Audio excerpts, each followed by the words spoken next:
Hi students. Okay. So ನಿನ್ನೆ class ಅಲ್ಲಿ ನಾವು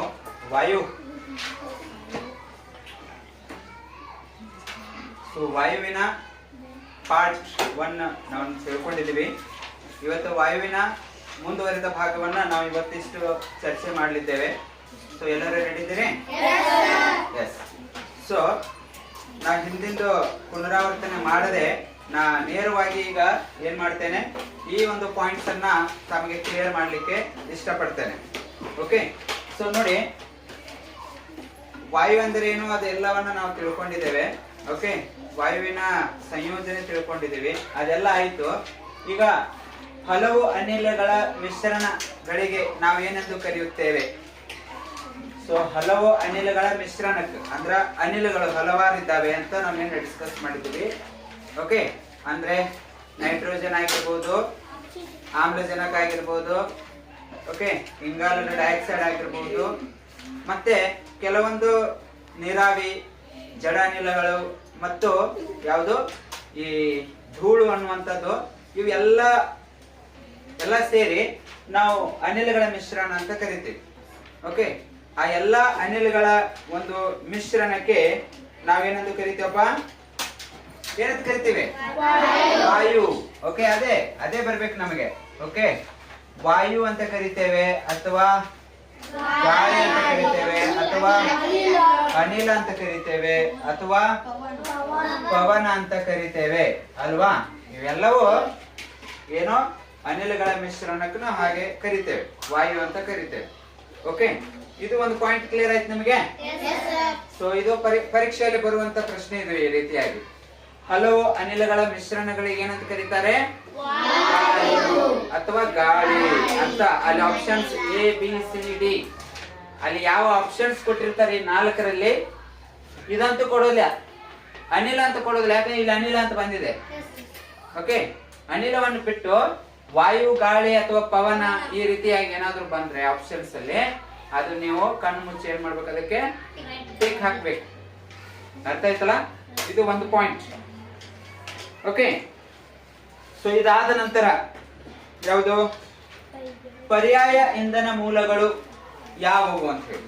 ಪರ್ಯಾಯ ಇಂಧನ ಮೂಲಗಳು ಅಂತ ಹೇಳಿದ್ರೇನು? ಈಗ ನಾವು ಈ ಕೆಲವೊಂದು ಪ್ರಕೃತಿಯಲ್ಲಿ ಸಿಗುವಂತಹ ಸಂಪನ್ಮೂಲಗಳನ್ನು ಬಳಸ್ಕೊಂಡು ನಮ್ಮ ದಿನನಿತ್ಯದ ಕಾರ್ಯಗಳಿಗೆ ನಾವು ಇಂಧನವನ್ನಾಗಿ ಬಳಸ್ತೇವೆ. ಓಕೆ, ಅದು ಕಟ್ಟಿಗೆ ಆಗಿರ್ಬೋದು, ಮರಗಳಿಂದ ಸಿಗುವಂತಹ ಕಟ್ಟಿಗೆ ಆಗಿರಬಹುದು, ಕಲ್ಲಿದ್ದಲು ಆಗಿರಬಹುದು. ಓಕೆ, ಮತ್ತೆ ದ್ರವ ಇಂಧನಗಳು, ಪೆಟ್ರೋಲು, ಡೀಸೆಲು, ಸೀಮೆ ಎಣ್ಣೆ ಅಲ್ವಾ? ಇವೆಲ್ಲ ಏನೈತಿ? ದ್ರವ ರೂಪದ ಇಂಧನಗಳು. ಘನ ರೂಪದ ಇಂಧನಗಳು ಯಾವಪ್ಪ ಅಂತ ಹೇಳಿದ್ರೆ ಅದು ಕಟ್ಟಿಗೆಯಿಂದ ನಾವು ಇಂಧನ ಪಡಿತೀವಿ ಅಲ್ವಾ? ಮತ್ತೆ ಕಲ್ಲಿದ್ದಲಿನಿಂದ ನಾವು ಇಂಧನ ಶಕ್ತಿಯನ್ನ ಪಡಿತೇವೆ. ಇದು ಎಲ್ಲ. ಸೊ ಇವನ್ನ ಬಳಸೋದ್ರಿಂದ ವಾತಾವರಣದಲ್ಲಿ ಅವುಗಳಿಂದ ಬಿಡುಗಡೆ ಆಗುವಂತ ಹೊಗೆ, ಓಕೆ, ಅದೇನಾಗ್ತದೆ? ಕೂಡಿಕೊಂಡು ವಾತಾವರಣದಲ್ಲಿ ಅದು ಸೇರಿಕೊಂಡು ವಾಯು ಮಾಲಿನ್ಯ ಆಗ್ತದೆ ಅಂತ ಹೇಳಿ ನಿನ್ನೆ ನಾವು ಚರ್ಚೆ ಮಾಡಿದ್ದೀವಲ್ಲ? ಹಾ. ಸೊ ಈ ವಾಯು ಮಾಲಿನ್ಯವನ್ನ ನಾವು ತಡೆಗಟ್ಟಬೇಕಪ್ಪ, ಇದನ್ನ ನಾವು ಏನೋ ನಿಯಂತ್ರಿಸಬೇಕಪ್ಪ ಅಂತ ಹೇಳಿದ್ರೆ ನಾವು ಅವಾಗ ಏನ್ ಮಾಡ್ಬೇಕು? ಪರ್ಯಾಯವಾಗಿ ಇಂಧನ ಮೂಲಗಳನ್ನ ನಾವು ಬಳಸಬೇಕು. ಆಲ್ರೆಡಿ ನಾವು ಬಳಸ್ತಾ ಇದ್ದೇವೆ, ಕೆಲವೊಂದು ನಾವು ಬಳಸ್ತಾ ಇದ್ದೇವೆ ಪರ್ಯಾಯವಾಗಿ. ಪರ್ಯಾಯ ಅಂತ ಹೇಳಿದ್ರೆ ಅದರ ಅರ್ಥ ಏನೋ? ಬದಲಿ. ಅದರ ಬದಲಿಗೆ, ಓಕೆ, ಅದರ ಬದಲಿ ನಾವು ಬೇರೆ ಇಂಧನ ಮೂಲಗಳನ್ನ ನಾವೇನ್ ಮಾಡ್ಬೇಕು? ಬಳಸಬೇಕು ಅನ್ನುವಂಥದ್ದು. ಅದರಲ್ಲಿ ಯಾವ್ಯಾವ ಬರ್ತಾವಪ್ಪ?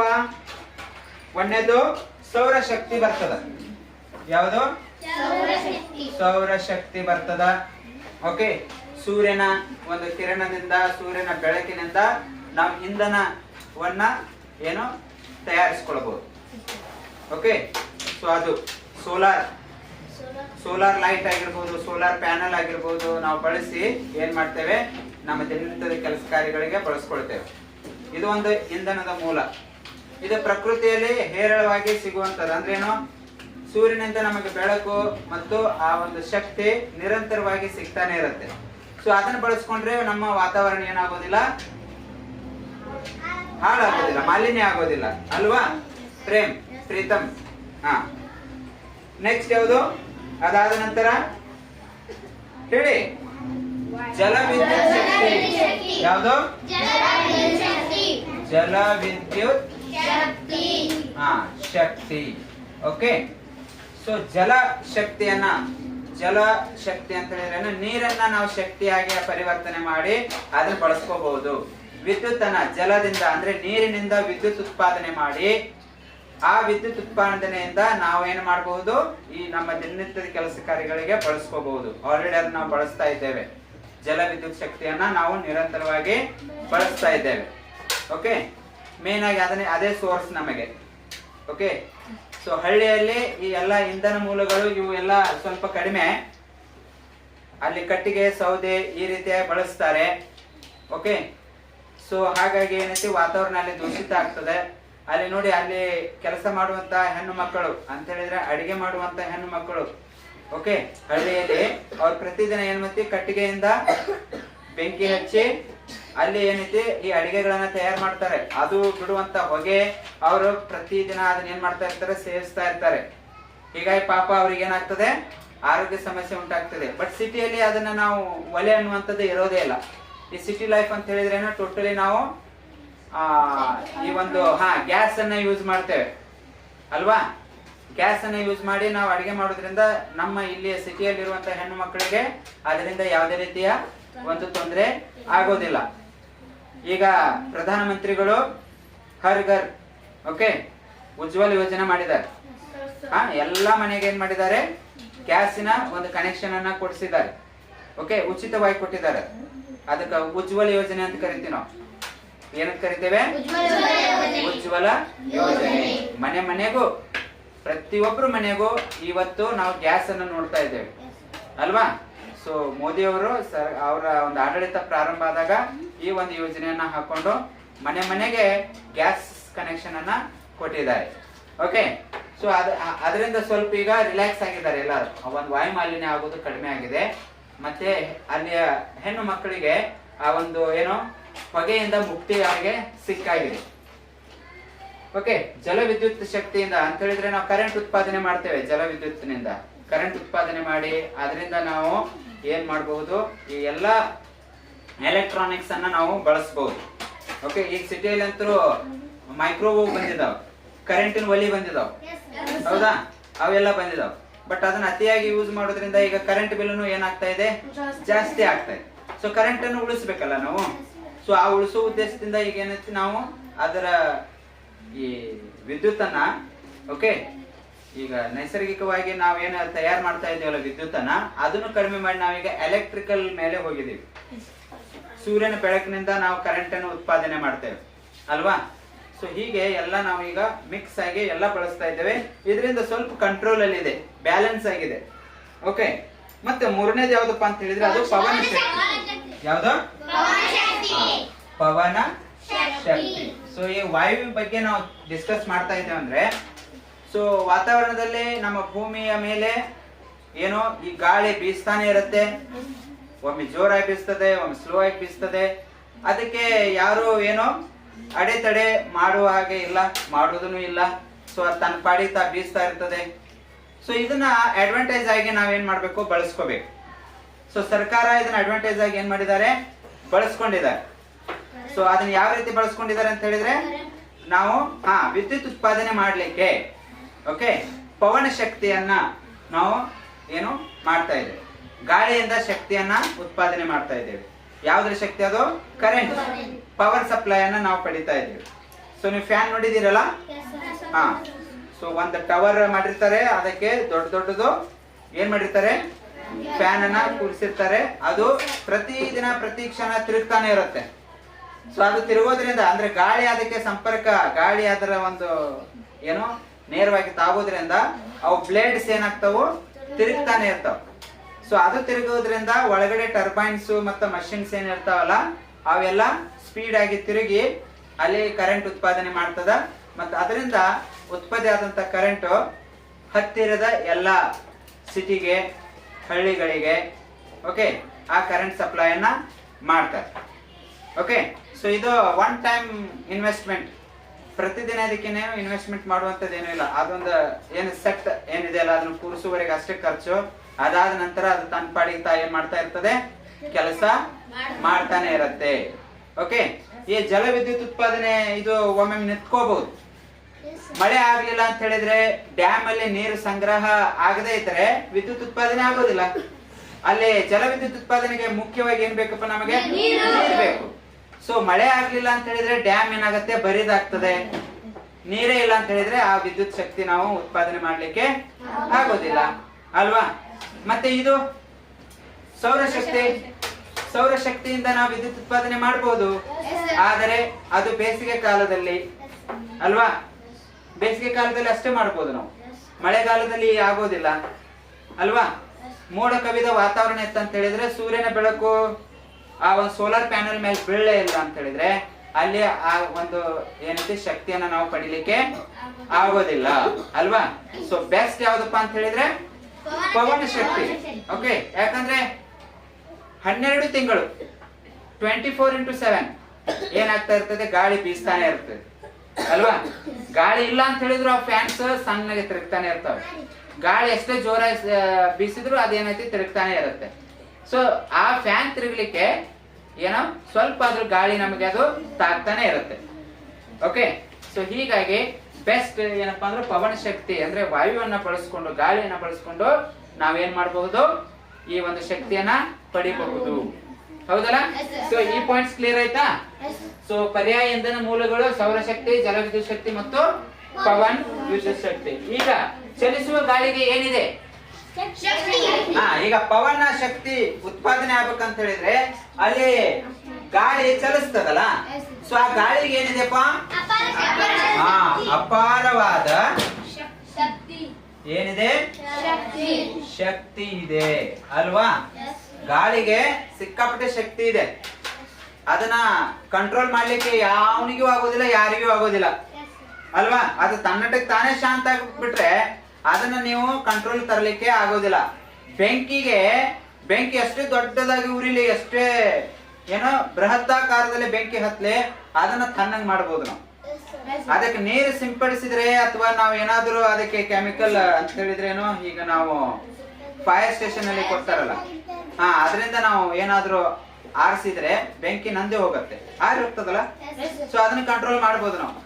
ನೀರನ್ನ ಕಂಟ್ರೋಲ್ ಮಾಡಬಹುದು, ನೀರನ್ನ ಕಂಟ್ರೋಲ್ ಮಾಡಬಹುದು.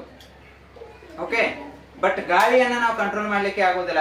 ಬೇಡಪ್ಪ ನೀ ಈ ಕಡೆ ಹೋಗು, ಈ ಕಡೆ ಬರಬೇಡ ಅಂತ ಹೇಳಿದ್ರೆ ಅದು ಕೇಳ್ತದ, ನಮ್ಮನ್ನು ತಗೊಂಡು ಹೋಗ್ತದೆ ಅಲ್ವಾ. ಎಸ್, ನಮ್ಮನ್ನು ತಗೊಂಡೇ ಹೋಗ್ತದೆ. ಆ ರೀತಿ ಗಾಳಿಗೆ ಶಕ್ತಿ ಇದೆ, ಅಪಾರವಾದಂತಹ ಶಕ್ತಿ ಇದೆ. ಇಷ್ಟೇ ಶಕ್ತಿ ಅಲ್ಲ, ಅಪಾರವಾದಂತಹ ಶಕ್ತಿ ಇದೆ. ಇದು ಕ್ಲಿಯರ್ ಆಯ್ತಲ್ಲ.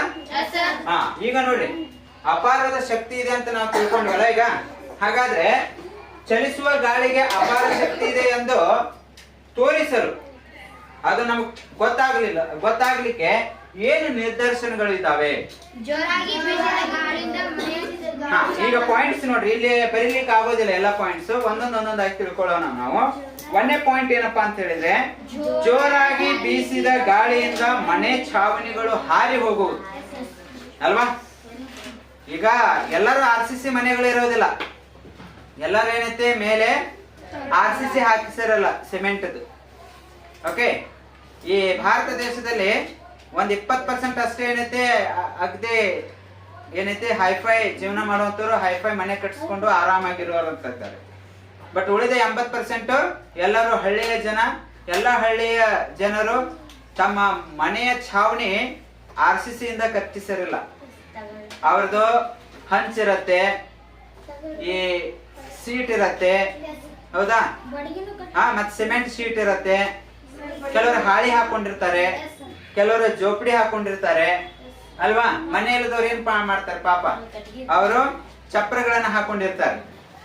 ಸೊ ಅಂತ ಸಂದರ್ಭದಾಗ ಏನಾದ್ರೂ ಜೋರಾಗಿ ಗಾಳಿ ಬೀಸ್ತಂತ ಹೇಳಿದ್ರೆ, ಅಪಾರವಾದಂತಹ ಶಕ್ತಿಯುತವಾದಂತಹ ಗಾಳಿ ಏನಾದ್ರೂ ಅಲ್ಲಿ ಪಾಸ್ ಆಯ್ತು ಅಂತ ಹೇಳಿದ್ರೆ, ಆ ಮೇಲೆ ಛಾವಣಿ ಏನ್ ಹಾಕಿರ್ತಾರಲ್ಲ, ಆ ಶೀಟ್ ಆಗಿರ್ಬೋದು, ಹಾಳೆ ಆಗಿರ್ಬೋದು, ಅಥವಾ ಏನೇ ಹಾಕಿದ್ರು ಅದೇನಾಗ್ತದೆ, ಹಾರಿಕೊಂಡು ಹೋಗ್ತದೆ. ಅದು ನಿದರ್ಶನ ಒಂದು. ಅಪಾರ ಶಕ್ತಿ ಇದೆ ಗಾಳಿ ಅನ್ನೋದು ಅದೊಂದು ನಮಗೆ ಕಂಡು ಹಿಡಿತದೆ. ಓಕೆ, ಸಿಕ್ಕಾಪಟ್ಟೆ ಗಾಳಿ ಬೀಸ್ತಾ ಇದೆ, ಮಳೆ ಬರ್ತಾ ಇದೆ ಅಂತ ಹೇಳಿ ನಾವು ಅದರ ಕೆಳಗೆ, ಆ ಮನೆಯಲ್ಲಿ ಅದ್ರ ಕೆಳಗಡೆ ನಾವೇನು ಕುತ್ಕೊಂಡಿರ್ತೇವೆ, ಎಲ್ಲ ಮಕ್ಕಳು ಮರಿ ಕಟ್ಕೊಂಡು ನಾವು ಕುತ್ಕೊಂಡಿರ್ತೇವೆ. ಅವಾಗ ಅದ್ ಏನ್ ಮಾಡುತ್ತೆ, ಅದ್ರ ಮೇಲೆ ನಾವೇನೈತಿ ಸೂರ್ ಅಂತ ಏನ್ ಕರಿತೀವಲ್ಲ ಅದನ್ನೇ ಕಿತ್ಕೊಂಡು ಹೋಗ್ಬಿಡತ್ತೆ. ಅವಾಗ ಏನಾಯ್ತು, ನಾವೆಲ್ಲ ಬಯಲಿಗೆ ಬಿದ್ದಂಗಲ್ಲ, ಹಾನಿ ಆಗ್ತದೆ, ಜೀವಕ್ಕೆ ಹಾನಿ ಆಗ್ತದೆ ಮತ್ತು ಆ ಮನೆಗೆ ಟೋಟಲಿ ಹಾನಿ ಆಗ್ತದೆ. ಇದು ಒಂದು. ಮತ್ತೇನು, ರಸ್ತೆಯಲ್ಲಿ ನಡೆಯುವಾಗ ಜೋರು ಗಾಳಿಯಿಂದ ಹಿಂದಕ್ಕೆ ತಳ್ಳಿದ ಅನುಭವ ಆಗ್ತದೆ. ಗಾಳಿ ಬೀಸ್ತಾ ಇದೆ ಮುಂದೆ, ನಾನು ಮನೆಗೆ ಹೋಗ್ಬೇಕು ಅಂತ ನಾನು ಗಾಳಿಗೆ ಎದುರಾಗಿ ಹೋದ್ರೆ ಅದನ್ನ ನಮ್ಮನ್ನ ಏನಾಗಿ ಮಾಡಿದಂಗ ಆಗ್ತದ, ಹಿಂದಕ್ಕೆ ದೂಡಿದ ಹಾಗೆ ಆಗ್ತದೆ, ಹಿಂದಕ್ಕೆ ನುಗ್ಗಿಸಿದಂಗ ಆಗ್ತದೆ ಅಲ್ವಾ. ಇದು ಎದುರಿಗೆ ಆಯ್ತು. ಹಿಂದಿನಿಂದ ಜೋರಾಗಿ ಬೀಸ್ತಾ ಇತ್ತು ಅಂತ ಹೇಳಿದ್ರೆ ಯಾರು ನುಗ್ಗಿಸಿದ ಅನುಭವ ಆಗ್ತದೆ. ಓಡ್ಬೇಡಪ್ಪ ಅಂದ್ರೆ ಓಡುದಾಗ್ತದೆ ನಾವು ಅಲ್ಲ. ಮತ್ತೆ ಸೈಡಿಗೆ ಎಡ ಮತ್ತು ಬಲದಲ್ಲಿ ನಮಗೇನಾದ್ರೂ ಗಾಳಿ ಜೋರಾಗಿ ಬೀಸ್ತ ಅಂತ ಹೇಳಿದ್ರೆ ನಾವು ಈ ತರ ಏನು ಡ್ರಿಂಕ್ಸ್ ಮಾಡಿ ಹೋಗ್ತಾ ಇದ್ದೇನೆ ಅನ್ನೋ ಹಾಗೆ ಅನಿಸ್ತದೆ, ಹೌದಲ್ಲ. ಅಂದ್ರೆ ಜೋರಾಗಿ ನಮಗೇನಾಗ್ತದೆ, ಅದು ತಳ್ಳಿದ ಹಾಗೆ ಆಗ್ತದೆ. ಇದು ಎರಡನೇ ನಿದರ್ಶನ. ಮತ್ತೇನಾಗ್ತದೆ, ಒಣಗಲು ಹಾಕಿದ ಬಟ್ಟೆಗಳು ಹಿಂದಕ್ಕೆ ಮುಂದಕ್ಕೆ ಹಾರುತ್ತವೆ. ನಾವೇನು ಬಟ್ಟೆಗಳನ್ನ ಒಣಗಲಿಕ್ಕೆ ಹಾಕ್ತೇವಲ್ಲ ಆ ಬಟ್ಟೆಗಳು ಹಿಂದ ಮುಂದೆ ಆಗ್ತಾವ. ಅತಿ ಜೋರ್ ಬಿಡ್ತಂದ್ರ ಅಲ್ಲಿ ಒಂದು ಬಟ್ಟೆ ಇರೋದಿಲ್ಲ, ಎಲ್ಲ ಹಾರಿಕೊಂಡು ಎಲ್ಲೆಲ್ಲೋ ಯಾರ್ಯಾರೋ ಹೊಲದಲ್ಲಿ, ಮನೆಯ ಚಾವಣಿಯಲ್ಲಿ, ಗಟರ್ನಲ್ಲಿ ಎಲ್ಲೆಲ್ಲೋ ಬಿದ್ದಿರ್ತಾವ. ಅವಾಗ ನಾವು ಹೆದರಿ ಹೊರಗೆ ಬಂದಿರಂಗಿಲ್ಲ, ಅವನ್ನ ತಗೊಳ್ಳಿಕ್ಕೆ ಹೊರಗಡೆ ಬಂದಿರಂಗಿಲ್ಲ. ಎಲ್ಲ ಶಾಂತ ಆದ್ಮೇಲೆ ನಮ್ ಬಟ್ಟೆ ನೋಡ್ಲಿಕ್ಕೆ ಹೋದಾಗ ಏನು ಯಾರು ತಗೊಂಡ್ ಹೋಗಿದಾರೆ ಅಂತ ಅನ್ಕೊಳ್ತೇವೆ ನಾವು. ಅದನ್ನ ಯಾರು ತಗೊಂಡ್ ಹೋಗಿರ್ತಾರೆ, ಗಾಳಿ ತಗೊಂಡ್ ಹೋಗಿರ್ತಾರೆ ಅಲ್ವಾ. ಗಾಳಿ ಅಷ್ಟು ಶಕ್ತಿ ಇದೆ ಆ ಗಾಳಿ. ಅದಾದ ನಂತರ ವಾಹನ ಚಕ್ರದ ಗಾಳಿ ಹೊರಗೆ ಹೋದರೆ ವಾಹನ ಚಲಿಸುವುದಿಲ್ಲ. ಇದು ನಾರ್ಮಲ್ ಆಗಿ ನಾವು ಈಗ 3 ಪಾಯಿಂಟ್ಸ್, 3 ನಿದರ್ಶನಗಳು ಏನ್ ಮಾತಾಡಿದೀವಲ್ಲ, ಓಕೆ, ಚಾವಣಿ ಹಾರಿ ಹೋಗೋದಾಗಿರ್ಬೋದು, ಅಥವಾ ನಮ್ಮನ್ನ ತಳ್ಳಿದ ಹಾಗೆ ಆಗುವುದು, ಅಥವಾ ಬಟ್ಟೆಗಳು ಹಿಂದೆ ಮುಂದೆ ಮಾಡುವುದು, ಇದೆಲ್ಲ ನ್ಯಾಚುರಲ್ ಗಾಳಿಗೆ ಆಗುವಂಥದ್ದು. ಈಗ ನಾವು ಈ ವಾಹನಗಳನ್ನ ಏನ್ ಚಲಿಸ್ತೀವಲ್ಲ, ನಾವೆಲ್ಲರೂ ವಾಹನಗಳನ್ನ ಬಳಸ್ತೀವ. ಅದು ಸೈಕಲ್ ಆಗಿರ್ಬೋದು, ಮೋಟರ್ ಸೈಕಲ್ ಆಗಿರ್ಬೋದು, ಮತ್ತು ಕಾರು, ಮತ್ತೆ ಉಳಿದೆಲ್ಲ ಭಾರಿ ವಾಹನಗಳು ಅಂತ ಏನ್ ಕರಿತೀವಲ್ಲ, ಅವೆಲ್ಲ ಏನು ಆ ಒಂದು ಟೈರ್ ಅಲ್ಲಿ ಗಾಳಿ ಹಾಕಿದಾಗ, ಟ್ಯೂಬ್ ಅಲ್ಲಿ ಗಾಳಿ ಹಾಕಿದಾಗ ಅವು ಏನೋ ನೆಲ ಬಿಟ್ಟು ನಿಂತ್ಕೊಳ್ತಾವ ಅಲ್ವಾ, ಅವಾಗ ಮುಂದಕ್ಕೆ ಚಲಿಸ್ತಾವ. ಓಕೆ, ಸೊ ಒಂದೊಂದು ಗಾಡಿಗೆ, ಒಂದೊಂದು ಗಾಡಿಯ ಒಂದು ಚಕ್ರಕ್ಕೆ ಇಂತಿಷ್ಟು ಪೌಂಡ್ ಗಾಳಿ ಇರ್ಬೇಕು ಅನ್ನೋದು ಇದೆ. ಓಕೆ, ಈ ನಾರ್ಮಲ್ ಆಗಿ ಏನ್ ಕಾರ್ ಗಾಡಿ ಇದಾವಲ್ಲ, ಇವು ಒಬ್ಬನೇ ಕಾರ್ ಚಲಿಸುವಾಗ ಅಂದ್ರೆ ಡ್ರೈವರ್ ಒಬ್ಬನೇ ಇದ್ರೆ ಮಿನಿಮಮ್ 33 ಪೌಂಡ್ 4 ಗಾಲಿಗೆ ಇರ್ಬೇಕು. ಎಷ್ಟಿರ್ಬೇಕು, 33 ಪೌಂಡ್ ಇರ್ಬೇಕು. ಅದು ಲೋಡ್ ಇತ್ತಂತ ಹೇಳಿದ್ರೆ, ಎಲ್ಲಾದ್ರೂ ಅವ್ರು ಟ್ರಾವೆಲ್ಸ್ ಹೋಗ್ತಾ ಇದ್ದಾರೆ, ಎಲ್ಲೋ ಪಿಕ್ನಿಕ್ ಹೋಗ್ತಾ ಇದ್ರು ಅಥವಾ ಎಲ್ಲೋ ಟೂರ್ ಹೋಗ್ತಾ ಇದ್ದಾರೆ ಅಂತ ಹೇಳಿದ್ರೆ, ಒಂದ್ 5-6 ಜನ ಅದ್ರ ಒಳಗಡೆ ಇದ್ದಾರೆ ಅಂತ ಹೇಳಿದ್ರೆ, ಅವಾಗ ಆ 33 ಪೌಂಡ್ಸ್ ಏರ್ ಸಾಕಾಗೋದಿಲ್ಲ. ಅವಾಗ ಮತ್ತೆ ಅವನು ಹೋಗಿ ಏನ್ ಮಾಡ್ಬೇಕು, 35 ಅಥವಾ 38, 40ರವರೆಗೆ ಗಾಳಿಯನ್ನ ತುಂಬಿಸ್ಕೋಬೇಕಾಗ್ತದೆ. ಯಾಕೆ ಲೋಡ್ ಆಯ್ತಲ್ಲ. ಒಬ್ಬೊಬ್ರು 50-60 ಕಿಲೋ ಇರ್ತಾರೆ, ಅಂತವ್ರು ಒಂದು 5-6 ಜನ ಹತ್ತಿದ್ರೆ ಲೋಡ್ ಆಗ್ತದೆ. ಅವಾಗ ಆ ಟೈರ್ ಏನಾಗ್ತದೆ, ಸರಿಯಾಗಿ ಓಡ್ಲಿಕ್ಕೆ ಆಗೋದಿಲ್ಲ. ಓಕೆ, ಅಂದ್ರೆ ಡೀಸೆಲ್ ಪೆಟ್ರೋಲ್ ಜಾಸ್ತಿ ಅದು ಏನ್ ಮಾಡ್ತದೆ, ತಿನ್ನತ್ತೆ, ಅವರೇಜ್ ಕೊಡೋದಿಲ್ಲ, ಸ್ಪೀಡ್ ಆಗಿ ಹೋಗೋದಿಲ್ಲ. ಸೊ ಸಫಿಶಿಯಂಟ್ ಏರ್, ಗಾಳಿ ಬೇಕೇ ಬೇಕು. ಆ ಗಾಳಿ ಏನಾದ್ರೂ ಖಾಲಿ ಆಯ್ತು ಅಂತ ಹೇಳಿದ್ರೆ ಆ ವಾಹನಗಳು ಮುಂದಕ್ಕೆ ಹೋಗ್ಲಿಕ್ಕೆ ಸಾಧ್ಯವೇ ಇಲ್ಲ. ಪಂಕ್ಚರ್ ಅಂತ ಹೇಳ್ತೇವೆ ನಾವು. ಓಕೆ, ಟ್ಯೂಬ್ ಬಸ್ಟ್ ಆಯ್ತು ಅಂತ ಹೇಳ್ತೇವೆ, ಟೈರ್ ಬಸ್ಟ್ ಆಯ್ತು ಅಂತ ಹೇಳ್ತೇವೆ. ಜೋರಾಗಿ ಚಲಿಸುವಾಗ ಏನಾದ್ರೂ ಬಸ್ಟ್ ಅಂತ ಹೇಳಿದ್ರೆ ಅದು ಆಕ್ಸಿಡೆಂಟ್ಗೆ ಮೂಲ. ಆಕ್ಸಿಡೆಂಟ್ ಆಗ್ತದೆ, ನಮ್ ಕಂಟ್ರೋಲ್ ಸಿಗೋದಿಲ್ಲ ವೆಹಿಕಲ್. ಇನ್ನು 3 ಗಾಳಿ ಕರೆಕ್ಟ್ ಅದಾವಲ್ಲ ಅಂತ ಹೇಳಿದ್ರು ಸಿಗೋದಿಲ್ಲ. ಒಂದ್ ಹೋಯ್ತು ಅಂತ ಹೇಳಿದ್ರೆ ಆಯ್ತು, ಅದು ಎಳ್ಕೊಂಡು ಹೋಗ್ಬಿಡ್ತದ. ಹೌದಾ? ನಾವ್ ಎಷ್ಟೋ ನಿದರ್ಶನಗಳನ್ನ ನೋಡ್ತೇವೆ ಮೊಬೈಲ್ ಅಲ್ಲಿ. ಅದೆಲ್ಲ ಈ ಪಂಚಾಯತಿದ್ದವರು ಅದನ್ನ ಹವಾ ಹಾಕುವಾಗ, ಗಾಳಿ ಹಾಕುವಾಗ ಅವು ಬಸ್ಟ್ ಆಗಿ ಜಿಗಿತಾವ್. ಅತಿ ಓರ್ ಟೈರ್ಗೆ, ಟ್ಯೂಬ್ಗೆ ಅತಿ ಓರ್, ಅದು ಎಷ್ಟು ಮಿನಿಮಮ್ ಅದ್ರ ಮೇಲೆ ಬರ್ದಿರ್ತಾರೆ ಟೈರ್ ಮೇಲೆ, ಅಷ್ಟೇ ಲಿಮಿಟ್ ನಾವು ಏನೈತಿ ಏರ್ ಹಾಕ್ಬೇಕು. ಅದಕ್ಕಿಂತ ಹೆಚ್ಚು ಹಾಕಿದ್ರೆ ಅವು ಏನಾಗ್ತಾವು, ಬಸ್ಟ್ ಆಗ್ತಾವ್. ಈ ಬಲೂನ್ ಯಾವ ತರ ನಾವು ಹೆಚ್ಚಿಗೆ ಊದಿದ ತಕ್ಷಣ ಅದು ಇಷ್ಟು ದೊಡ್ಡದಾಗಿ ಟಬ್ ಅಂತದಲ್ಲ, ಹಂಗ ಅವು ಟಬ್ ಆಗ್ತದೆ. ಆದ್ರೆ ಆ ಟೈರ್ ಟ್ಯೂಬ್ ಬಸ್ಟ್ ಆದಾಗ ಅಲ್ಲಿ ಅಕ್ಕಪಕ್ಕದಲ್ಲಿ ಇದ್ದವ್ರಿಗೆ ಏನಾಗ್ತದೆ, ಹಾನಿ ಆಗ್ತದೆ. ಯಾಕಂದ್ರೆ ಅಲ್ಲಿ ತುಂಬಿರುವಂತ ಗಾಳಿ ಅದು ಸ್ವಲ್ಪ ಪ್ರಮಾಣದಲ್ಲಿ ಇರೋದಿಲ್ಲ, ಹೆಚ್ಚಾಗಿರುತ್ತೆ. ಅದ್ರ ಪ್ರೆಷರಿಗೆ ಏನಾಗ್ತದೆ, ಅಲ್ಲಿರುವಂತಹ ಮನುಷ್ಯರಿಗೆ ಪೆಟ್ಟಾಗ್ತದೆ. ಅರ್ಥ ಆಯ್ತಲ್ಲ? ಇದು ಒಂದು ನಿದರ್ಶನ. ಅದಾದ ನಂತರ ಗಾಳಿಯ ರಭಸಕ್ಕೆ ಮರಗಳು ತೂಗುತ್ತವೆ.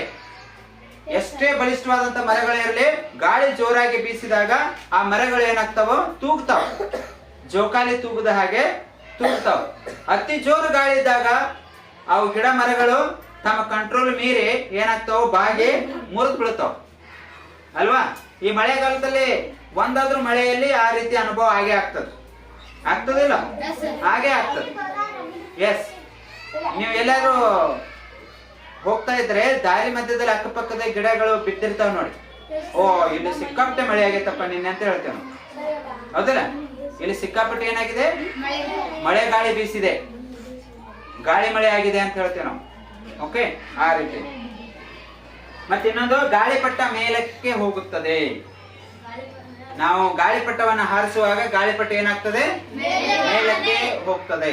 ಅದು ಗಾಳಿ ಇದ್ರೇನೆ ಅದು ಹೋಗ್ತದೆ, ಗಾಳಿ ಇರ್ಲಿಕ್ಕೆ ನೆಲಕ್ಕೆ ಬರ್ತದೆ. ಸೊ ಇಲ್ಲಿಗೆ ಈ ಒಂದು ನಾವೇನ್ ಮಾಡಿದೀವಿ, ಇಲ್ಲ ಇದಲ್ಲ, ಚಲಿಸುವ ಗಾಳಿಗೆ ಅಪಾರ ಶಕ್ತಿ ಇದೆ ಎಂದು ನಾವು ಈ ಒಂದು ಪಾಯಿಂಟ್ಸ್ ನಿಂದ ತಿಳ್ಕೊಳ್ಳುತ್ತೇವೆ. ಇನ್ನು ಹೆಚ್ಚಿಗೆ ಹೇಳ್ಬೋದು, ನಾವು ಜನರಲ್ ಆಗಿ ಏನೇನೋ ಹೇಳ್ಬೋದು ಅಲ್ವಾ, ಬಟ್ ಗಾಳಿಗೆ ಶಕ್ತಿ ಇದೆ ಅನ್ನೋದು ನಮಗೆ ಗೊತ್ತಾಗ್ತದೆ, ಹೌದಿಲ್ಲ? ಎಸ್. ನೆಕ್ಸ್ಟ್ ಏನಪ್ಪ, ಈಗ ಎತ್ತರವಾಗಿ ಹೊಗೆ ಕೊಳವೆಗಳನ್ನು ಕಟ್ಟಲು ಕಾರಣ ಏನು? ಎತ್ತರವಾಗಿ ಹೊಗೆ ಕೊಳವೆಗಳನ್ನ ನಾವು ಕಟ್ತೇವೆ. ಎಲ್ಲಿ?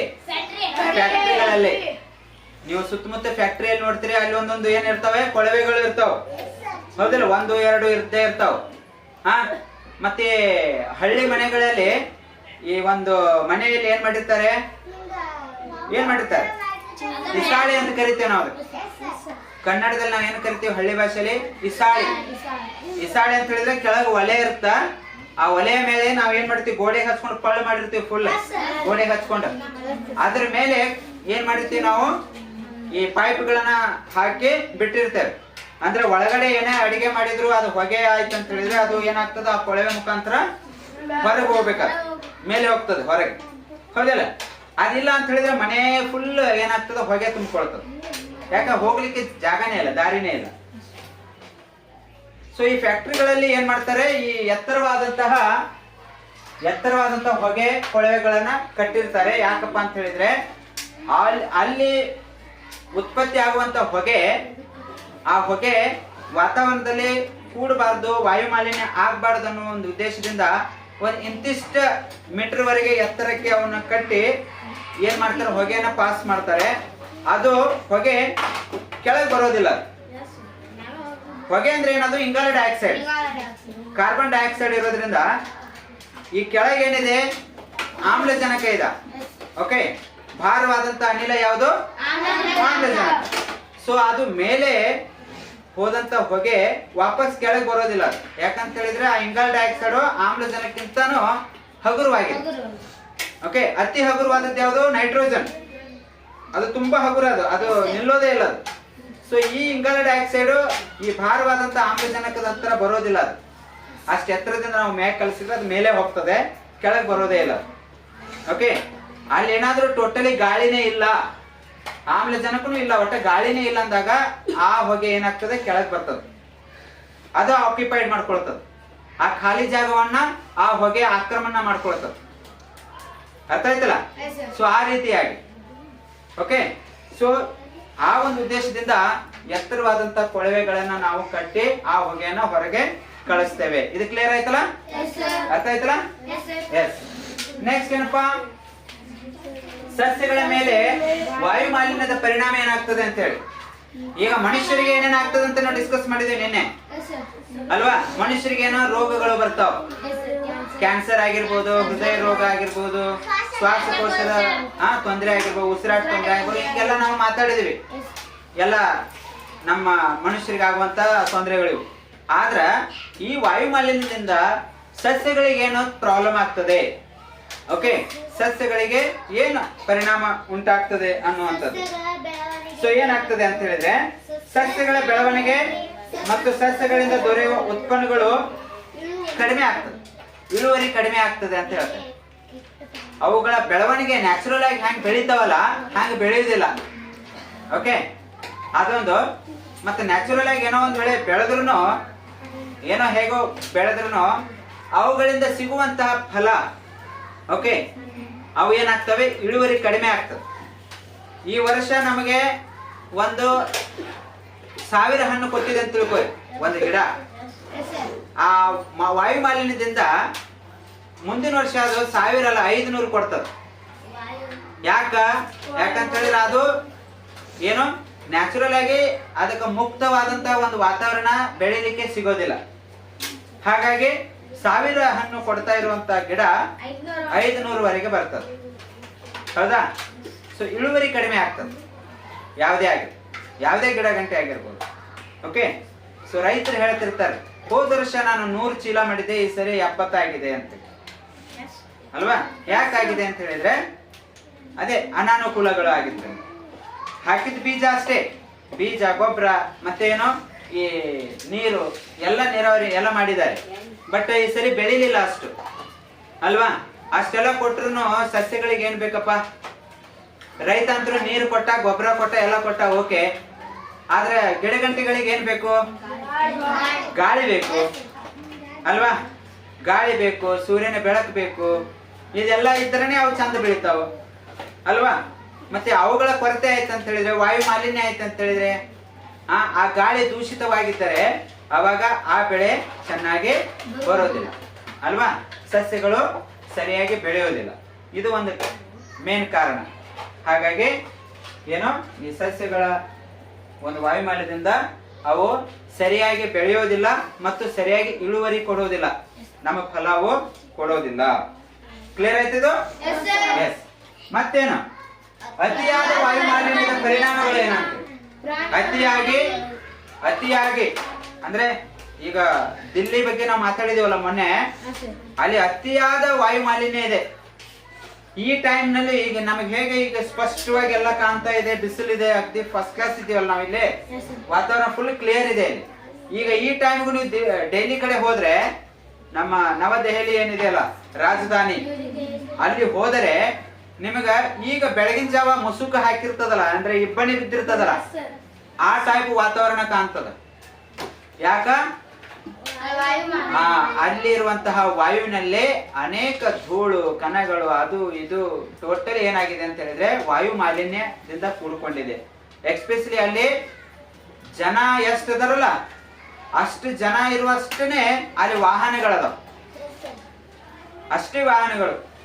ಈಗ ನಾ ಎಲ್ಲೋ ಮಾರ್ಕೆಟ್ಗೆ ಹೋಗ್ಬೇಕು, ಎಲ್ಲೋ ಹೋಗ್ಬೇಕಂತ ಹೇಳಿದ್ರೆ ನನಗೆ ಬೇಕಾಗಿರೋದೇನಪ್ಪ?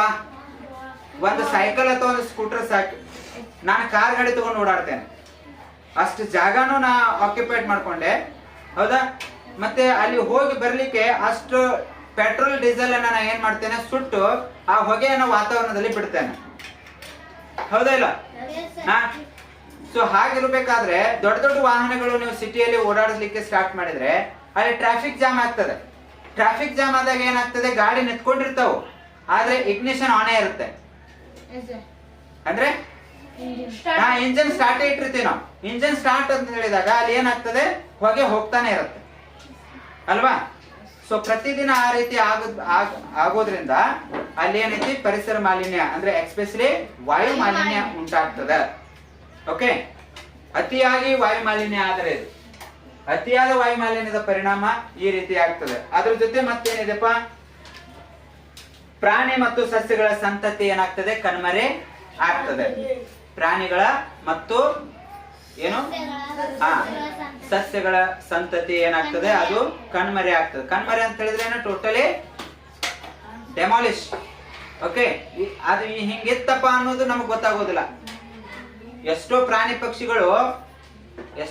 ಪಕ್ಷಿಗಳು ಅಳಿವಿನಂಚಿನಲ್ಲಿದ್ದಾವೆ. ಅಳಿವಿನಂಚು ಅಂತ ಹೇಳಿದ್ರೂ 1, 2, 3, 1, 4, 5, 1, 100 ಇಷ್ಟ ಉಳ್ಕೊಂಡವ್ ಈ ಪ್ರಾಣಿ ಪ್ರಪಂಚದಲ್ಲಿ. ಓಕೆ, ಮನುಷ್ಯರ ಸಂಖ್ಯೆ ನೋಡಿ ದಿನದಿನಕ್ಕೆ ಎಲ್ಲಿವರೆಗೆ ಹೋಗಿದೆ? ವಿಶ್ವದ ಜನಸಂಖ್ಯೆ 700 ಚಿಲ್ಲರೆ ಆಗಿದೆ. ಓಕೆ, 800 ಹೇಳ್ಬೋದು ನಾವು, ಯಾಕಂದ್ರೆ ಅದ ನಿಖರವಾದಂತ ಮಾಹಿತಿ ನಮಗಿಲ್ಲ. ಬಟ್ ನಾವು ಹೀಗೆ ಹೇಳ್ತೇವೆ, 700 to 800 crore. ಓಕೆ, ಅಷ್ಟು ಜನಸಂಖ್ಯೆ ಇದೆ. ಇದೇ ಒಂದು 50 ವರ್ಷದ ಹಿಂದೆ ಹೋದ್ರೆ ಇಷ್ಟು ಇರ್ಲಿಲ್ಲ. ಓಕೆ 50 ವರ್ಷದ ಹಿಂದೆ ಮನುಷ್ಯರ ಸಂಖ್ಯೆ ಕಡಿಮೆ ಇತ್ತು, ಪ್ರಾಣಿ ಪಕ್ಷಿಗಳ ಸಂಖ್ಯೆ ಹೆಚ್ಚಿತ್ತು. ಈಗ ಮನುಷ್ಯರ ಸಂಖ್ಯೆ ಮಿತಿಮೀರಾಗಿದೆ, ಪ್ರಾಣಿ ಪಕ್ಷಿಗಳ ಸಂತತಿ ಏನಾಗಿದೆ, ಕಡಿಮೆ ಆಗ್ತಾ ಹೋಗಿದೆ. ಯಾಕಂತ ಹೇಳಿದ್ರೆ ನಾವು ಪರಿಸರ ನಾಶ ಮಾಡ್ತಾ ಇದ್ದೇವೆ. ವಾಯು ಮಾಲಿನ್ಯ ಆಗಿರ್ಬೋದು, ಜಲ ಮಾಲಿನ್ಯ ಆಗಿರ್ಬೋದು, ಓಕೆ, ಕಾಡು ನಾಶ ಮಾಡ್ತಾ ಇದ್ದೇವೆ.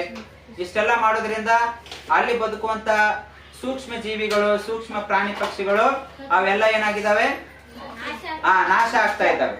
ವಲಸೆ ಹೋಗ್ತಾವು, ಒಂದು ಸ್ಥಾನದಿಂದ ಇನ್ನೊಂದು ಸ್ಥಾನಕ್ಕೆ ಹೋಗ್ತಾವು. ಅಲ್ಲಿ ಅವಕ್ಕೆ ಸರಿಯಾದಂತ ಆಹಾರ ಇರುವಿಕೆ ಇಲ್ಲದೆ ಇರೋದ್ರಿಂದ ಅವೇನಾಗ್ತಾವು, ಸತ್ತೋಗ್ತಾವ. ಓಕೆ, ಸೊ ಅವೆಲ್ಲ ನಾವು ಅತಿಯಾದಂತಹ ಈ ಮಾಲಿನ್ಯದಿಂದ ನಾವು ಕಳ್ಕೊಳ್ತಾ ಇದ್ದೇವೆ. ಬಟ್ ಮನುಷ್ಯರು ಯಾರು ನಾವು ಏನೈತಿ ಹಾಳಾಗ್ತಾ ಇಲ್ಲ, ಹಾಳಾಗ್ತಾ ಇದ್ದೇವೆ. ನಾವೇ ಚಟಗಳು ಮಾಡ್ಕೊಂಡು ಹಾಳಾಗ್ತಾ ಇದ್ದೇವೆ. ನಾವು 100 ವರ್ಷ ಬದುಕಬೇಕಾಗಿರುವಂತ ಮನುಷ್ಯ. ಅರ್ಥ ಆಯ್ತಪ್ಪ? ನೆಕ್ಸ್ಟ್, ಇಂಧನ ದ್ರವ್ಯಗಳನ್ನು ಉರಿಸಲು ಅವಶ್ಯವಾಗಿರುವಂತ ಅನಿಲ ಯಾವುದು? ಈಗ ನೈಟ್ರೋಜನ್ ಇದೆ, ಕಾರ್ಬನ್ ಡೈಆಕ್ಸೈಡ್ ಇದೆ, ಆಮ್ಲಜನಕ ಇದೆ. ಇವು 3 ಮೇನ್ ಅದಾವ. ಓಕೆ, ಇವು 3ರಲ್ಲಿ ಈ ಇಂಧನ ದ್ರವ್ಯಗಳನ್ನು ಉರಿಸಲು ಅವಶ್ಯಕವಾಗಿರುವಂತಹ ಅನಿಲ ಅಂತ ಹೇಳಿದ್ರೆ ಏನೋ, ಕಟ್ಟಿಗೆ ಉರಿಲಿಕ್ಕೆ. ಈಗ ಬೆಂಕಿ ಹಚ್ತೀವಲ್ಲ ನಾವು, ಕಟ್ಟಿಗೆ ಬೆಂಕಿ ಹಚ್ಚಿ ಉರಿಬೇಕಾದ್ರೆ ಓಕೆ, ಅಲ್ಲಿ ಮುಖ್ಯವಾಗಿ ಏನ್ ಬೇಕು? ಇಂಧನ ದ್ರವ್ಯಗಳನ್ನು ಉರಿಸಲು ಅವಶ್ಯಕವಾದಂತಹ ಅನಿಲ ಯಾವ್ದಪ್ಪ ಅಂತ ಹೇಳಿದ್ರೆ ಅದು ನಮ್ದು ಆಮ್ಲಜನಕ. ಓಕೆ, ಸೊ ಆಮ್ಲಜನಕದಿಂದ ನಾವು ಈ ಇಂಧನ ದ್ರವ್ಯಗಳನ್ನ ಉರಿಸಬಹುದು. ಈ ಪೆಟ್ರೋಲ್, ಡೀಸೆಲ್ ಇದರಿಂದ ಬೆಂಕಿ ಹಚ್ಚಬೇಕಂದ್ರೆ ಅದು ಸಪೋರ್ಟಿವ್ ಆಗಿ ಏನ್ ಬೇಕು, ನಮಗ ಆಮ್ಲಜನಕ ಬೇಕೇ ಬೇಕು. ಇದು ಕ್ಲಿಯರ್ ಆಯ್ತಾ? ಈಗ ವಾಯುವಿನ ಗುಣಗಳು ಏನೇನಪ್ಪಾ ಅಂತ ಹೇಳಿದ್ರೆ, ಒಂದು ಸ್ಥಳವನ್ನ ಆಕ್ರಮಣ ಮಾಡ್ಕೊಳ್ತದ. ಓಕೆ, ಈಗ ಒಂದು ಬಾಟ್ಲಿಯಲ್ಲಿ ನೀವು ನೀರನ್ನ ಅರ್ಧ ನೀರು ಕುಡಿದು ಅರ್ಧ ಬಿಡ್ರಿ, ಅದನ್ನ ವಾಪಸ್ ಹಿಂಗ್ ಉಲ್ಟಾ ಮಾಡಿ ನೀರ್ ಬಿಡ್ರಿ, ಅಂದ್ರೆ ಕೆಳಗ್ ಚೆಲ್ರಿ, ಅವಾಗ ಗುಳ್ಳೆ ಹೇಳ್ತದ, ಬಬಲ್ಸ್ ಹೇಳ್ತಾವ. ಆ ಬಬಲ್ಸ್ ಗಾಳಿ, ಅದು ಆ ಗಾಳಿ ಏನ್ ಮಾಡ್ತದೆ, ಈಗ ಒಳಗಡೆ ಇರುವಂತ ಪ್ಲೇಸ್ ಅನ್ನ ಏನ್ ಮಾಡ್ತದೆ, ಆಕ್ರಮಣ ಮಾಡ್ಕೊಳ್ತದ. ಇದು ಒಂದು ಸ್ಥಳವನ್ನ ಆಕ್ರಮಣ ಮಾಡ್ಕೊಳ್ತದ. ಓಕೆ, ಈಗ ಈ ಒಂದು ಕ್ಲಾಸ್ ರೂಮ್ ಅಲ್ಲಿ ಗಾಳಿ ಇದೆ. ಓಕೆ, ಆ ರೀತಿಯಾಗಿ ಬಲೂನ್ ಊದಿದಾಗ ಆ ಬಲೂನ್ ಒಳಗಡೆ ಆಕ್ರಮಣ ಆಗ್ತದ ಅಲ್ವಾ? ಸೊ ಆ ರೀತಿಯಾಗಿ, ಸೊ ಈಗ ಜೋರಾಗಿ ನೀವು ಹಿಂಗ್ ಮಾಡ್ರಿ, ಹಿಂಗ್ ಐತಿಲ್ ಗಾಳಿ? ಸೊ ಗಾಳಿ ಇದೆ ಈಗ ನಮ್ ಸುತ್ತಮುತ್ತ. ಆದ್ರೂ ಯಾಕೋ ನೋಡಿ ಗಾಳಿ, ಒಟ್ಟೆ ಗಾಳಿನ ಬಿಸೋದಂತ ಬೆವರು ಬರ್ತದ ನಮಗ ಅಲ್ಲ? ಗಾಳಿ ಚಲಿಸ್ಬೇಕು, ಅವಾಗ ನಮಗ ಏನಾಗ್ತದ, ಅದು ಬೆವರು ಬರೋದಿಲ್ಲ, ನಮಗೆ ಜಳ ಆಗೋದಿಲ್ಲ. ಆದ್ರೆ ಈ ಗಾಳಿ ಇದೆ, ಅದಕ್ಕೋಸ್ಕರ ನಾವು ಏನ್ ಮಾಡ್ತೇವೆ, ಕೈ ಫ್ಯಾನ್ ಅನ್ನ ಹೊಡ್ಕೊಳ್ತೇವೆ, ಕೈ ವಸ್ತ್ರ ತಗೊಂಡು ಹಿಂಗ ನಾವು ಬೀಸ್ಕೊಂಡಾಗ ಗಾಳಿ ತಾಗ್ತದ ನಮ್ಗ. ಆಹಾ ಅಂತ ಹೇಳ್ತೇವೆ ಅಲ್ಲ? ಎಸ್. ನೆಕ್ಸ್ಟ್, ಎರಡನೇದು, ಗಾಳಿಗೆ ತೂಕವಿದೆ.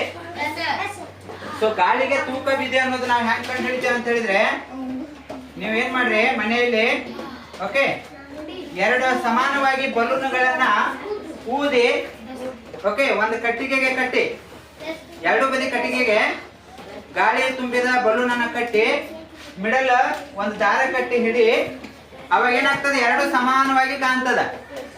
ಓಕೆ, ಸೊ ಅವಾಗ ನೀವೇನ್ ಮಾಡ್ರಿ, ಒಂದು ಬಲೂನ್ ಅನ್ನ ಸೂಜಿಯಿಂದ ಅಥವಾ ಪಿನ್ನಿನಿಂದ ಅದನ್ನ ಒಡಿರಿ, ಅವಾಗ ಇದರಲ್ಲಿರುವಂತ ಏನಾಗ್ತದೆ, ಗಾಳಿ ಹೊರ ಹೋಗ್ತದ. ಓಕೆ, ಹೊರ ಹೋದಾಗ ಏನಾಗ್ತದೆ, ಇದು ಗಾಳಿ ಇಲ್ಲ ಆ ಬಲೂನ್ ಅಲ್ಲಿ, ಈ ಬಲೂನ್ ಅಲ್ಲಿ ಗಾಳಿ ಇದೆ. ಅವಾಗ ಏನಾಗ್ತದೆ, ಇದು ಹಗುರ ಆಗ್ತದೆ, ಇದು ಭಾರ ಆಗ್ತದೆ. ಅವಾಗೇನು, ಈ ರೀತಿಯ ಒಂದು ಡಯಾಗ್ರಾಮ್ ಆಗ್ತದೆ. ಯಾವ ರೀತಿ? ಈ ರೀತಿಯ ಒಂದು ಡಯಾಗ್ರಾಮ್ ಆಗ್ತದೆ. ಸೊ ಇದರಿಂದ ನಮಗೆ ಏನ್ ಕಂಡು ಹಿಡಿಲಿಕ್ಕೆ ಆಗ್ತದೆ, ಗಾಳಿಗೆ ತೂಕವಿದೆ. ಮತ್ ಇದನ್ನು ಹೊಡೀರಿ ನೀವು, ಇದು ಹೊಡೆದಾಗ ಅವಾಗ ಮತ್ತೇನಾಗ್ತಾವ, 2 ಸಮ ಆಗ್ತಾವ. ಓಕೆ, ಎಸ್, ಕಲ್ಲಿದ್ದಲು ನಿನ್ನೆ ಡಿಸ್ಕಸ್ ಮಾಡಿದ್ದೀವಲ್ಲ, ಹಿಂದಕ್ಕ ಕಲ್ಲಿದ್ದಲು ಬಳಸಿ ಈ ಹುಗಿ ಬಂಡಿಯನ್ನ ನಾವು ನಡೆಸ್ತಾ ಇದ್ದೀವಿ. ಈಗ ಅದಿಲ್ಲ. ನೆಕ್ಸ್ಟ್ ಏನಪ್ಪಾ, ವಸ್ತುಗಳು ಉರಿಯಲು ಸಹಾಯ ಮಾಡ್ತದ. ಈ ಗಾಳಿ ಏನ್ ಮಾಡ್ತದ, ವಸ್ತು ಉರಿಲಿಕ್ಕೆ. ಅಂದ್ರೆ ಏನಾದ್ರೂ ನಾವು ಬೆಂಕಿ ಹಚ್ಚಿ ನಾವು ಏನಾದ್ರೂ ಒಂದು ಉರಿ ಹಚ್ತೀವಿ ಅಂತ ಹೇಳಿದ್ರೆ ಅಲ್ಲಿ ಗಾಳಿ ಬೇಕೇ ಬೇಕು. ಓಕೆ, ಒಂದು ಯಾವ್ದೋ ಕ್ಯಾಂಡಲ್ ಆಗಿರ್ಬೋದು, ಮೇಣದ ಬತ್ತಿ, ದೇವ್ರ ಮುಂದೆ ದೀಪ ಹಚ್ತೇವೆ, ಹೌದಾ? ಒಟ್ಟು ನಮಗೇನ್ ಬೇಕು, ಅಲ್ಲಿ ಗಾಳಿ ಇರ್ಬೇಕು ಅಂದಿತ್ತು. ಅಂದ್ರೆ ಗಾಳಿಯಲ್ಲಿ ಆಮ್ಲಜನಕ ಇದ್ರೆ ಅದು ಉರಿತದ. ಜೋರಾಗಿ ಗಾಳಿ ಬೀಸ್ತ ಅಂತ ಹೇಳಿದ್ರೆ ಅವು ಆರ್ತಾವ, ಅಂದ್ರೆ ಅದಕ್ಕೆ ಧಕ್ಕೆ ಉಂಟು ಮಾಡಿದಂಗೆ ಆಗ್ತದ. ಓಕೆ, ಆಗ್ತದ. ಮತ್ತೆ ಗಾಳಿ ಬೇಕಲ್ಲ ಅದಕ್ಕೆ. ಅಂದ್ರೆ ಗಾಳಿ ಅಂದ್ರೇನು, ಅಲ್ಲಿ ಕಾರ್ಬನ್ ಡೈಆಕ್ಸೈಡ್ ಮುಚ್ಕೊಳ್ತದ, ಅದು ಮುಚ್ಚಿದ್ರಿಂದ ಕಾರ್ಬನ್ ಡೈಆಕ್ಸೈಡ್ ಆಕ್ಯುಪೈಡ್ ಮಾಡ್ಕೊಳ್ತದ, ಅಲ್ಲಿ ಆಮ್ಲಜನಕದ ಕೊರತೆಯಾಗಿ ಅದು ದೀಪ ಆರಿ ಹೋಗ್ತದ. ಓಕೆ, ಎಸ್, ಇದಿಷ್ಟು ಕ್ಲಿಯರ್ ಆಯ್ತಲ್ಲ. ವಾಯುವಿನ ಗುಣಗಳು ಒಂದು ಏನು, ಸ್ಥಳವನ್ನ ಆಕ್ರಮಣ ಮಾಡ್ಕೊಳ್ತದ, ಗಾಳಿಗೆ ತೂಕ ಇದೆ ಮತ್ತು ವಸ್ತುಗಳು ಉರಿಯಲು ಸಹಾಯ ಮಾಡುತ್ತದೆ. ಲಾಸ್ಟ್, ವಾಯು ಮಾಲಿನ್ಯವನ್ನು ತಡೆಗಟ್ಟಲು ಅನುಸರಿಸಬೇಕಾದ ಕ್ರಮಗಳು ಏನು? ಓಕೆ, ಇದನ್ನ ತಡೆಗಟ್ಟಬೇಕಂದ್ರೆ ನಾವು ಏನೇನು ಕ್ರಮ ಕೈಗೊಳ್ಳಬೇಕು? ಒಂದನೇದು, ಬದಲಿ ಇಂಧನಗಳನ್ನ ಬಳಸಬೇಕು. ಪರ್ಯಾಯ ಇಂಧನಗಳನ್ನ ನಾವು ಬಳಸಬೇಕು.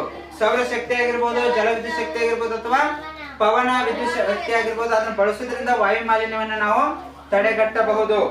ಎರಡನೇದು, ಕಲ್ಲಿದ್ದಲು, ಪೆಟ್ರೋಲು, ಡೀಸೆಲ್, ಓಕೆ, ಇವರ ಇಂಧನಕ್ಕೆ ಬದಲಾಗಿ, ಅಂದ್ರೆ ಇವುಗಳ ಬದಲಾಗಿ ಯಾವುದು, ಕಲ್ಲಿದ್ದಲು, ಡೀಸೆಲ್, ಪೆಟ್ರೋಲ್, ಇವುಗಳ ಬದಲಾಗಿ ನಾವು ಅನಿಲ, ಓಕೆ, ಈ ಅನಿಲವನ್ನ ಅಂದ್ರೆ ವಾಯು ಅನಿಲವನ್ನ, ಅನಿಲ ಗ್ಯಾಸ್ಗಳನ್ನ ಬಳಸಬೇಕು. ಗ್ಯಾಸ್, ಅನಿಲ ಅಂದ್ರೇನೆ ಗ್ಯಾಸ್. ಓಕೆ, ಈಗ ಮನೆಗಳಲ್ಲಿ ನಾವೇನು ಗ್ಯಾಸ್ ಯೂಸ್ ಮಾಡ್ತೀವಲ್ಲ ಅದು ಆಗಿರ್ಬೋದು. ಈ ವಾಹನಗಳಲ್ಲಿ CNG ಏನೈತಿ ಕಿಟ್ ಕುಂದ್ರಿಸ್ತಾರೆ, ಅದು ಗ್ಯಾಸೇ. ಆಟೋಗಳಲ್ಲಿ ಕೂಡಿಸ್ತಾರೆ. ಇವುಗಳಿಂದ ಏನಾಗ್ತದೆ, ನಾವು ವಾಯು ಮಾಲಿನ್ಯವನ್ನ ತಡೆಗಟ್ಟಬಹುದು. ಯಾಕಂದ್ರೆ ಆ ಗ್ಯಾಸ್ ನಿಂದ ಹತ್ತಿರುವಂತ ಬೆಂಕಿ ಅದು ಏನ್ ಮಾಡೋದಿಲ್ಲ, ಇಂಗಾಲ ಡೈಆಕ್ಸೈಡ್ ಅನ್ನ ಬಿಡುಗಡೆ ಮಾಡೋದಿಲ್ಲ, ಅದು ಹೊಗೆ ಬಿಡೋದಿಲ್ಲ. ಅದು ಅದರಿಂದ ನಾವು ಏನಾಗ್ತೀವಿ, ಸೇಫ್ ಆಗಿರ್ತೇವೆ. ನೆಕ್ಸ್ಟ್, ಮೂರನೇದು, ಕೈಗಾರಿಕೆಗಳಿಂದ ಹೊರಬರುವ ರಾಸಾಯನಿಕ ಏನು ಹೊಗೆ ಇದೆಯಲ್ಲ, ತ್ಯಾಜ್ಯಗಳು ಏನಿದೆಯಲ್ಲ, ಅದನ್ನ ವಾಯುವನ್ನು ಸೇರದಂತೆ ನೋಡ್ಕೋಬೇಕು ನಾವು. ಓಕೆ, ಸೊ ಅದಕ್ಕೆ ದೊಡ್ಡ ದೊಡ್ಡ ಚಿಮ್ನಿಗಳನ್ನ ತಯಾರು ಮಾಡಿ ಹೊಗೆಗಳನ್ನ ಆ ಕಡೆ ಎತ್ತರಕ್ಕೆ ಕಳಿಸಿಕೊಡ್ತಾರೆ.